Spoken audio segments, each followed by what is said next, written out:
கட்டிய கணவனை கைக்குள் வைத்துக்கொள்ள சில டிப்ஸுகள். வெளியே சென்ற கணவன் வீட்டுக்கு வரவில்லை என்றால் கோவப்படவே கூடாது. பின்ன இடுப்புல தூக்கி வச்சு கொஞ்சுவாங்களா? கணவன் கோபமாக பேசினால் வாயை திறக்கவே கூடாது. வாயை மட்டும் திறக்கலன்னா மண்டையில மிளகா அரைச்சிட்டு போயிடுவீங்க. குறிப்பாக மருமகள் புகுந்த வீட்டில் யாரையும் குறை சொல்லவே கூடாது.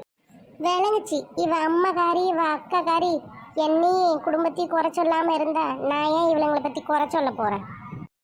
இதுக்கு மேலெல்லாம் நம்மளால தாங்க முடியாது. ஏன் கூறு கட்ட குக்கரு, என்னையா ஏதோ காலையிலே புலம்பிட்டு இருக்க? யோ, இப்ப படிச்சையில அதை கொஞ்சம் ஒழுங்கா படி பார்ப்போம். ஷாப்பிங் செய்த மனைவி எவ்வளவு லேட்டாக தான் வந்தாலும் ஒரு வார்த்தை கூட கேட்கக்கூடாது. அப்படி போட அருவாள. அப்புறம் அடுத்தது, மனைவிமார்கள் கோபமாக பேசினால் வாயில் ஃபெவிகால் போட்டு ஒட்டிக்கொள்ளவும் மறு வார்த்தை பேசாமல் இருக்க வேண்டும். சூப்பர், அதுதானே எதிர்பார்த்தேன். யாருக்கிட்ட? இந்த நாத்துக்கிட்டேவா?